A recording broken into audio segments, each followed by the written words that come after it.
Good evening, one and all. We'll start our today's session.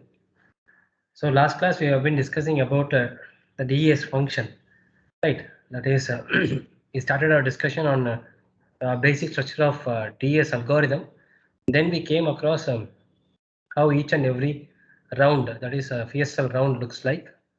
And at last we ended the last class session on the main DS function, how a DS function is going to apply that 48-bit key, okay, along with the rightmost 32-bit which is coming from the previous block and produce output of 32-bit, right? So it has a expansion P box is going to expand this 32-bit into 48-bit such that its 48-bit can going to be XOR with a round key which is also made up of 48 bits.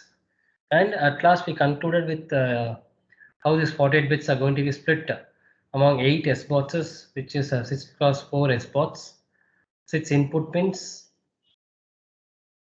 and 4 output pins. This 6 cross 4 is going to produce me a 32-bit output, and this 32-bit is going to be again permuted, that is going to be transposition, okay, to produce a 32-bit output. Fine. Now we move on to how each and every component of this DS function works on. First one is nothing but expansion P box that is going to expand the incoming 32-bit into a 48-bit value because it has to match the 48-bit key called K1 in order to to produce the output, right? So here you can able to see these yellow boxes are nothing but your 32-bit output and the green boxes are 48-bit output. So for example, this is nothing but bit number 1, 2, 3, 4,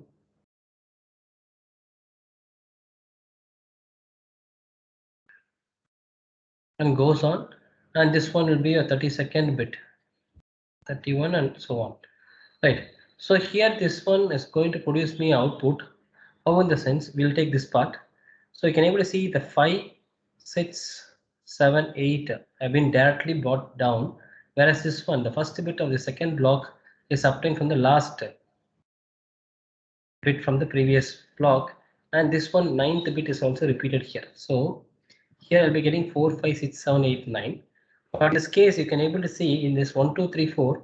Here I would have got 1, 2, 3, and 4, and this fifth bit is again repeated here.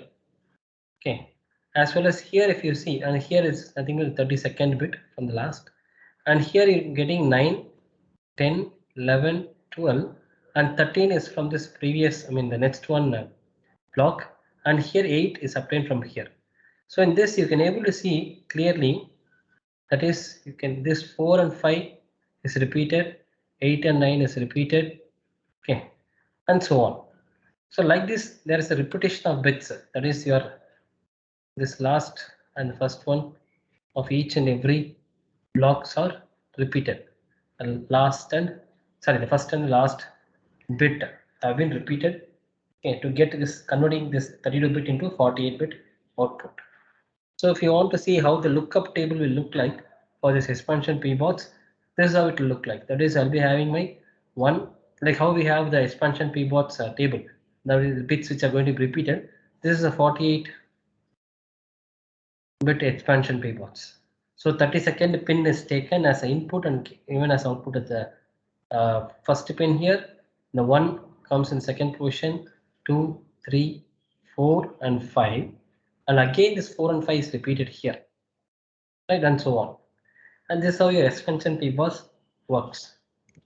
So anyone have any doubt in this part, expansion P box part? If it is clear, kindly raise your hand. If you have doubts, you can ask me. It's very simple. It's like a puzzle kind of thing, right?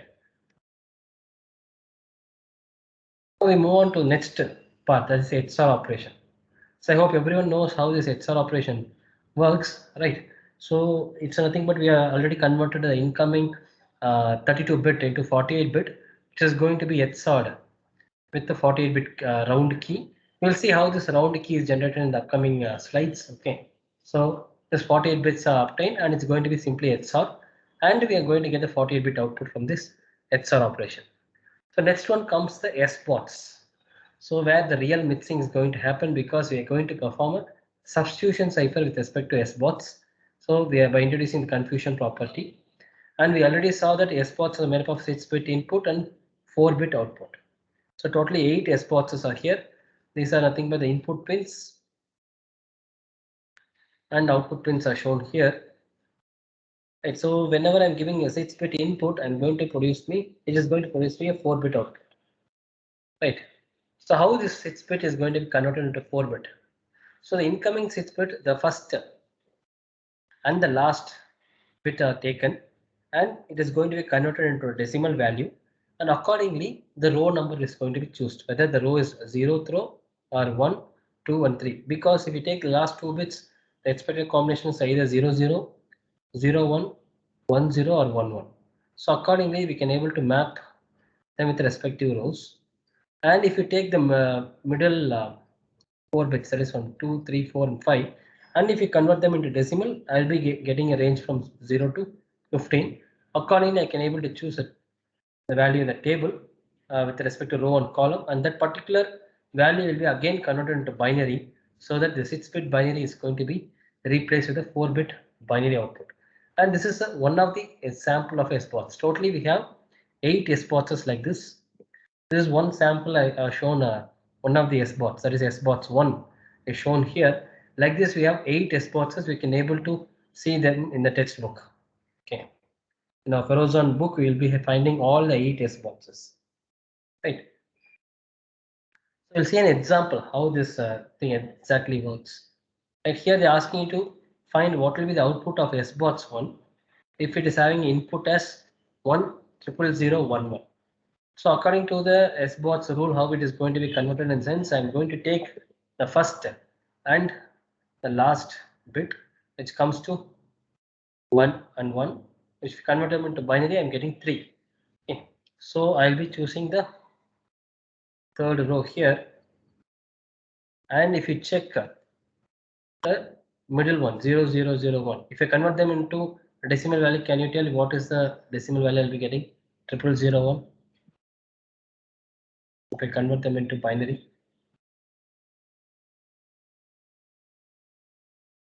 Yes, Kashish. Yeah. I'm going to get it as 1. Right. So I'll be choosing my first column and the value is 12. Right.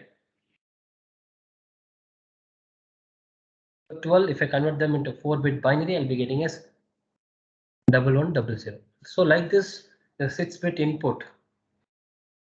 Okay, 6-bit input is going to produce me a 4-bit output from this SBOTs. Like this, I'll be doing the same operation parallelly with all the remaining 7 SBOTs, so that I can able to convert the 48-bit into a 32-bit output. Right. After that, I mean this is a. Now we have seen this expansion PBOTs, how XOR operation occurs, then SBOTs, then we are having a straight PBOTs. The straight PBOTs is again as a 32 cross 32 PBOTs, so 32-bit input and 32-bit output. So there are totally 32 factorial different combination of PBOTs can be there. But here in DS algorithm, they choose one of the combination is out of these 32 factorial combinations. This is a straight PBOTs combination here, where you can able to see how the 32 bits are going to be transpositioned using this straight PBOTs.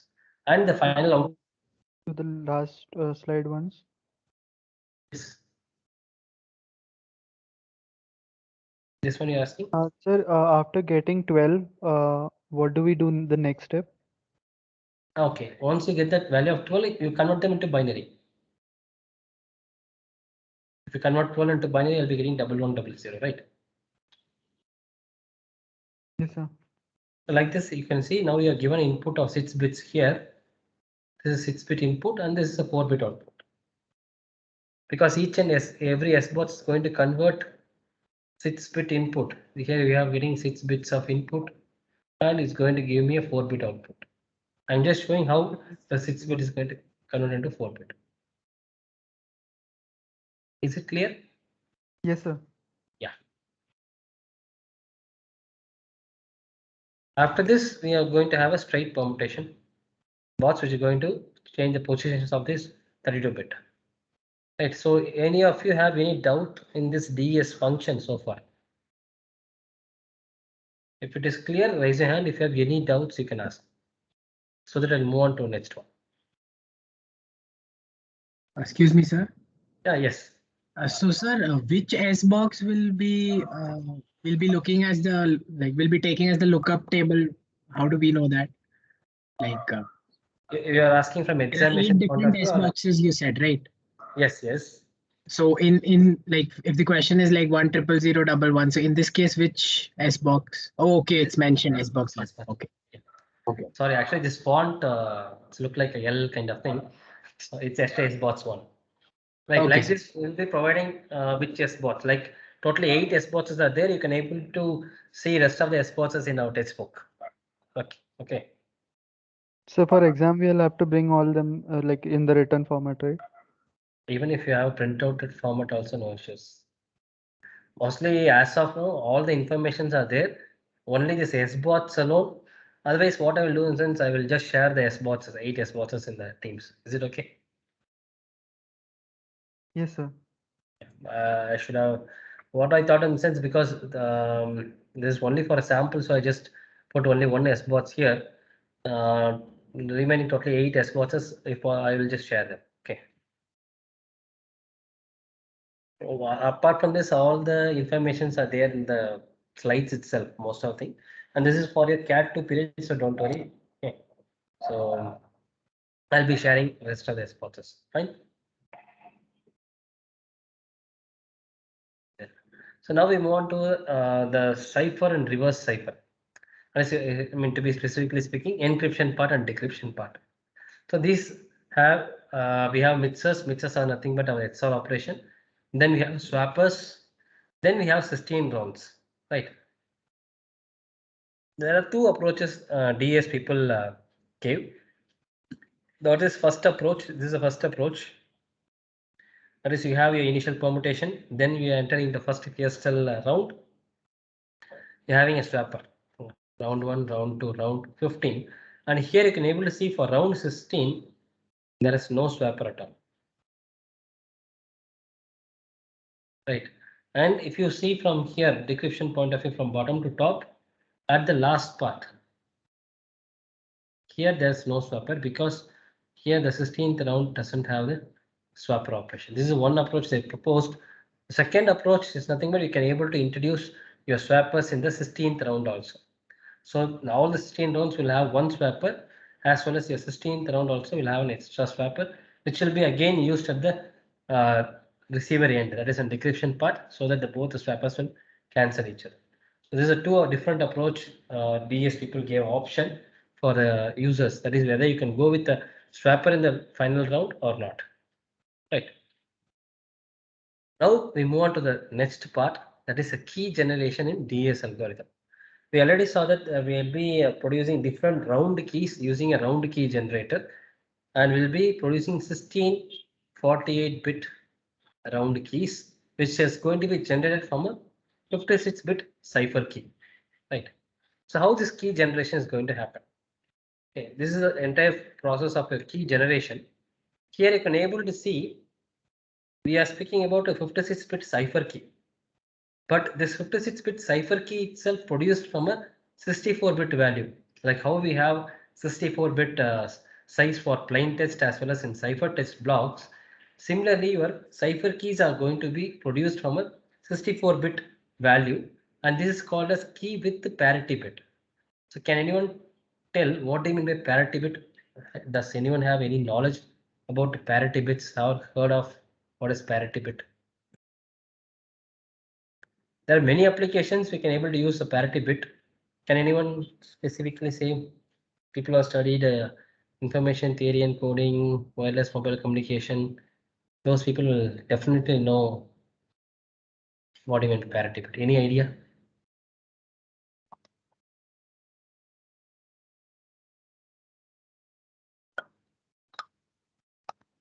Using ones and zeros for error detection. Okay, fine. That is one operation. Some people used to have that even parity, odd parity. They used to check. They used to say yes, Kashish, you're correct. Generally speaking, parity bits are nothing but extra bits which doesn't going to carry any information just to fulfill the size or the length of data is called parity bit. So accordingly, here we'll be having a parity bit which is going to be supplied to a table called parity drop table. Okay, you can ask, sir, it is exactly looking like compression pbots. Why can't we call it as a compression pbots? Why it is called as a parity drop table? We will see. Okay, why it is called as parity drop. So after this, doing this parity drop, okay, that is I'm going to drop 8 bits from the 64 bit. Okay, so that I'll be ending up with the 56 bit value. Okay, next step, what I'm going to do in the sense, I'm going to split this incoming 56 bit cipher key into two equal half, like left half and my right half with 28 bits and 28 bits. Then this 28 bits is going to be applied with a shift left operation. I hope you remember the component called left shifting or circular shifting we used to call. So it is also called as shift left. That is, I'm going to shift bits from left to right. For example, if I have a bit like 1011, if I using a 1 bit left shift, I'll be getting a 0111. That is, I'll be taking this one. That is, I'm taking from the bit from the left and I'm moving it towards the right. That is called shift left. Right. So here I'm going to perform shift left. So how many bits I'm going to shift it? So here the number of bit shift is based upon the round key which you are going to produce. For example, if you can able to see here for rounds 1, 2, 9 and 16, for these 4 round keys alone, the shift will be 1 bit shift. For rest of the rounds, that is 3, 4, 5, 6, 7, 8, 10, 11, 12, 13, 14 and 15. Okay, the other rounds there will be 2 bit left shift. So in this case, since we are discussing for round 1, after this one is my round 1 key generation, then here it is for round 2. I'm going for 1 bit left shift. So after this shifting left, I'm giving this input of both the left hand side and right hand side of 28 bits which have been shifted for compression pbots. So this compression pbots, okay, is going to convert this incoming 56 bit into 48 bit by dropping certain bits. Okay. So this is how I'm going to get the round key 1. And the same shift, left shifted words or bits as transmitted to my second round key generation also. After this, it will again going for a shift left based upon the number of rounds, the number of bit shift to be done. Again, it's going to be compressed with using a compression pbots, and this is going to be repeated for all 16 rounds. Right. So this is how the entire flow looks like. We will see how this parity drop bots looks like, how this compression pbots looks like in upcoming slides. As of now, whether this key generation structure flow is clear means, can you raise a hand? If you have any doubts, you can ask me. Oh, thank you, Ushasri. The extra bit that we add to recover the signal is perfect. Parity bits also can be used to as like a pilot signals to recover the data. Perfect. Yes, Arun and Kashish, yeah, you're clear. What about others, guys? I hope the flow is correct. Means flow is understood. Sorry. Okay. Okay, then I will move on to the how this parity drop looks like. So this is how the parity drop table looks like. So why we can't able to call them as a compression pbots? Because in the sense here you can able to see you have your bits 1 is there, 2, 3, 4 is here, 5, 6, 7 is there, 8th bit is drop, right? 9, 10, 11, 12, 13, 14, 15, 16th bit is drop. Next, if you check, your 24th would have been dropped. Next, if you check, your 32nd will have been dropped. Okay. And so on. So all multiples of 8th bit will have been dropped here. So there is a pattern available in this dropping. That's why they didn't name it as compressed or compression pbots, where we'll be dropping the bits randomly. Here there's no randomness. They have a particular structure, like all the 8th multiple bit will be dropped, right? And accordingly you'll be getting your 56 bit from 64 bit. right? Next, I'm going to perform the number of bit shifts. This is same thing what we just discussed, and this is how your compression pbots will look like, where you have your 1 is there, 2. Anyone can able to find 2. 3 is here, 4 is here. I think 2 is dropped. It seems so. This is one of, I mean, this is the compression pbots they use here, and the same compression pbots will be used for all 16 rounds. We don't use different compression pbots for different rounds. The same compression pbots will be used for all these 16 rounds. Right. So this is how your key generation process works out. I hope you are clear with the key generation process. Is it clear, guys?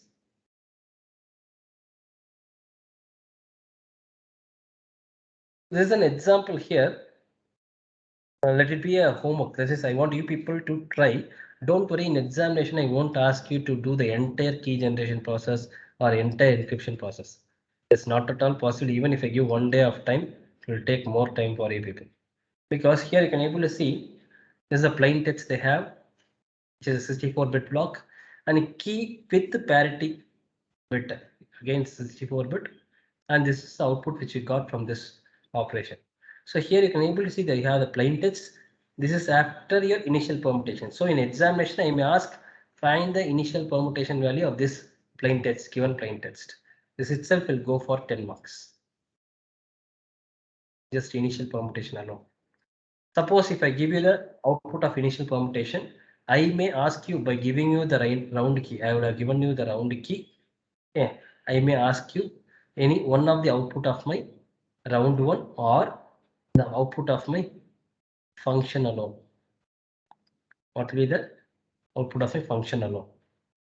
Okay, that particular thing alone. So I want everyone to practice this each and every, even if you're able to solve up to round 1, then you are well versed.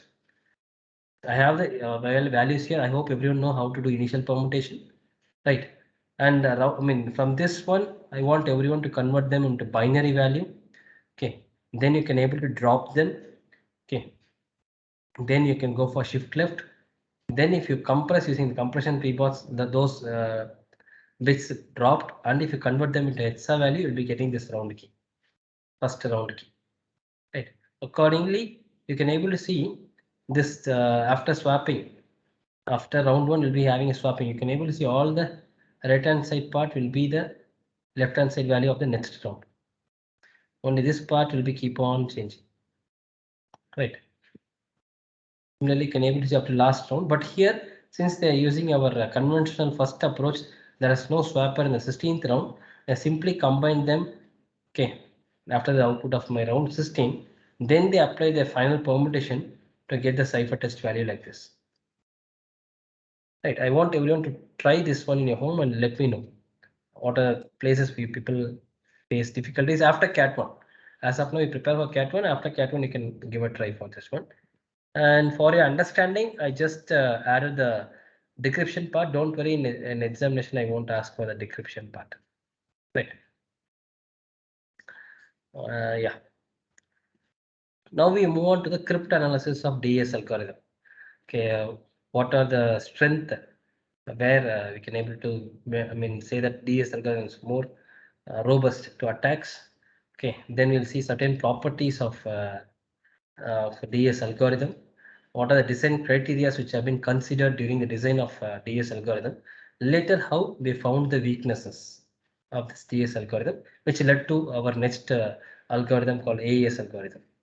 Right. To start off with the properties, that is, if you see analysis part, okay, for any modern day block ciphers, they expect these two properties to be satisfied. One is called avalanche effect, and another one is called completeness property. So what does this avalanche effect says in the sense? Even if there is a small change in the plain text or the key, small change in the sense even 1 bit change. I'm not speaking about 1 byte. Okay, I'm speaking of 1 bit change in plain text should create a significant change in the ciphertext. Okay, we'll see an example of how your DES algorithm works. So here you can able to see this is a simple plain text. It's all zeros, and this is a key used, and you can able to see the ciphertext produced for this particular plain text. Here, if you see, if you convert this last one into binary, it will be 0, 0, 0. Okay, and here I'm just replacing only one bit. Okay, 0, 0, 1 is represented as 1 right here. Only one bit is changed, and here the same key, and you can able to see there's a drastic change in the ciphertext.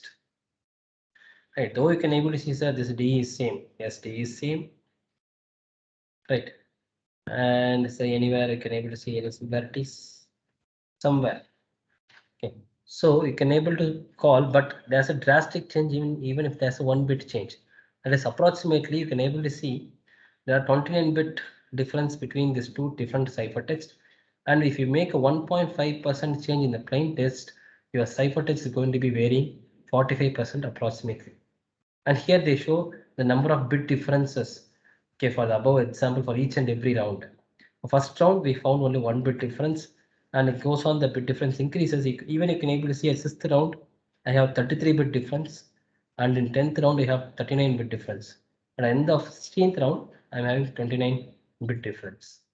And you can ask, sir, for 10th round itself, I'm getting 39 bit difference, means why can't I stop? Okay, since this is a DES algorithm, means we have to go with 16 PSL rounds.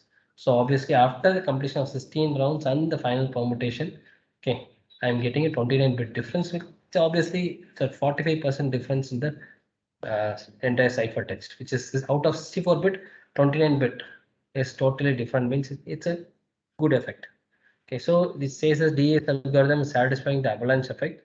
Then completeness effect, that is nothing but each and every bit in the ciphertext, okay, has to depend upon more than one bit in the plain text. That is 1-to-many mapping.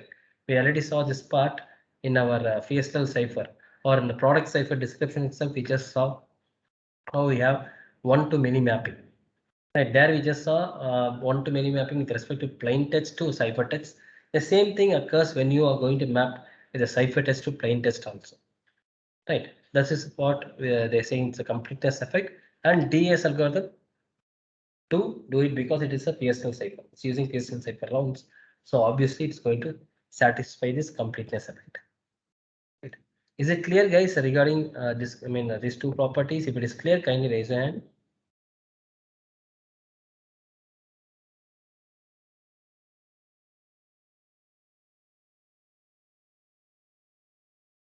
Now we move on to design criteria. So as they said, S boxes. Sorry, there's a typo. Okay. So this S boxes should provide confusion property. Sometimes they also provide diffusion of bits. Okay, and P boxes should provide diffusion. Obviously, they will provide. Then the number of rounds. Okay, so here they fix 16 rounds because of many testing. They found that 16 rounds are producing many random values of plain text with respect to ciphertext is concerned. So they fixed with 16 rounds. These are basic design criteria. Now we move on to the most important thing, DES weakness.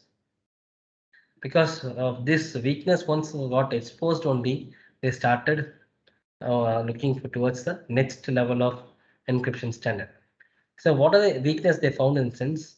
Okay, so these are a few points okay, they have just mentioned. That is, especially they found a weakness in SBOTS 4. That is, if you take the last 3 bits which have been produced from the 4-bit output, can be derived in the same way as the first bit how it has been produced. We'll see. I mean, we're not going to discuss how this happened, but these are the drawbacks they found. Okay, and you can able to create same output if you can able to manipulate with some values with respect to input given to SBOXes. I can able to create the same output. This can be seen using 3 neighboring SBOXes simultaneously. With giving the same input, you can able to get the same output in 3 neighboring SBOXes. So these are weakness found in SBOXes, and weakness in PBOTs especially is nothing but why they are going with this initial and final permutation. It is not given, does not provide any clear ideology why they're going with this one. And especially the expansion PBOTs, which is used in our DES function. Okay, since it is following a pattern, that is how it's going to repeat the bits, like taking the first and the 4th bit of each and every block and repeating them. So we'll be having a repeated version here. So a pattern is formed. So there's no randomness in the expansion PBOTs. That is one of the weakness. Okay, then the most important weakness came in the key. Okay, what are the keys you should not be used in DES algorithm? Okay. If you see these are the 4 keys called as weak keys. These are keys with the 64 bits. Once if we drop the 8 repetitive bits, you'll be getting the actual cipher keys like this, all zeros, then zeros and F values. And again, this high value and low values and all high values. So these keys we can't able to use in DES algorithm. Why in the sense? You're able to see here in this example, this is one of the weak key. Okay, that is the first key in the table which we just saw now. This first key, 4-bit parity is used here, and this is the plain text, and this is ciphertext produced from the encryption. So no issues because you can able to see there's a huge difference between the plain text and ciphertext. So what they did in sense, they again performed a DES algorithm with this ciphertext as a plain text. That is, they went for 2 times of encryption algorithm. That is, if I give after, if I'm encrypting this again with the same key, okay, and this is a plain text. You can able to see this plain text and ciphertext same. I can able to get the ciphertext which is same as my plain text here. That is, double encryption leads to decryption of my data. That is, whenever you use a weak key, and if you perform DES cipher twice, I'll be getting my same plain text back. And in decryption end, if you're using a decryption part twice, you'll be getting the same ciphertext back. This is a major weakness they found in the key. Then they also came across another set of keys called semi-weak keys. Okay. What does a semi-weak keys play? Totally we have 12 pairs here. Okay. So there is a first set and the second key pair. Okay. What are these things going to do in the sense? For example, if you take the first key pair, you can able to see this is a round keys generated from the first key pair. Okay, that is this one. This part. Able to see for round 1, this is the key produced. Right. And after round 2, you can able to see this nothing but they produce a same set of key but in a swapped position. And this is repeated for next 7 rounds here up to 8th round.